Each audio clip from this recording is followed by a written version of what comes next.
My name is Hafsa Aden. I'm the workshops coordinator at Aljama Cultural Center. magacaygu waa Sufyaan Saciid Maxamed oo xogeyaha xarunta dhaqanka ee Aljama Cumar Ciise.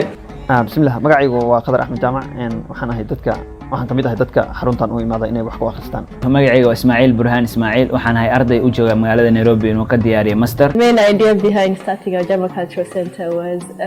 to get a space for the community, a library, a place whereby the youth can come and discuss whatever topics they want to talk about, a space whereby people can learn. xarunta Aljama Cumar Ciise aad ay muhiim u tahay dhammaan ummadda Soomaaliyeed gaar ahaan ummadda Soomaaliyeed oo ku nool Kenya. ومركبادي وحرون وحبرشة وحلوة قصته library جيبه يلا وكشبيا كدعاء وضدك حلو برا وبشيء النوع والبقى سوتشيران حرفة بدل من اللي نتقبل تاو سبيس في عن أو أي عندي كنوامير كسو أوران صومالي ده واحد بدنا كفايدان مدة لبعض حويان ما دام الصومالي الميديا ويو الصحافة أي ورقم كشيغان الكي حسوب عطبات وحوتي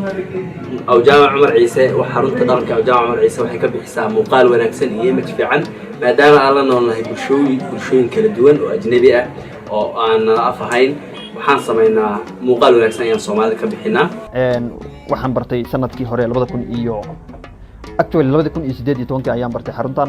ilaa markii aan bartayna waxaan u imaadaa si joogto ah markii aan kasto aan firaaqo leeyahay buugaag badan ayaan ka akhristay waxaan ka akhristay buugaag Soomaali ah taariikhda Soomaaliya iyo buugaag kale oo